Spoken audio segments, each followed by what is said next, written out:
আজকে আমি হেলদি আয়রনযুক্ত একটা রেসিপি শেয়ার করব। সেটা হলো পদ্মকচুর পাতা চচ্চড়ি। কিভাবে পদ্মকচুর পাতা চচ্চড়ি বাড়িতে বানাবেন সেটা দেখতে থাকুন।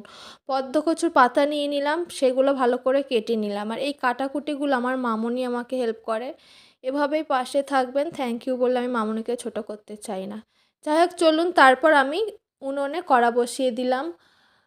জল দিয়ে দিলাম, জলটা ফুটে উঠলে লবণ, হলুদ, গুঁড়ো লঙ্কা, পেঁয়াজ কুচি দিয়ে দিলাম। ভালো করে ফুটে উঠলে ধুয়ে রাখা পদ্মকচুর পাতাটা দিয়ে দিলাম।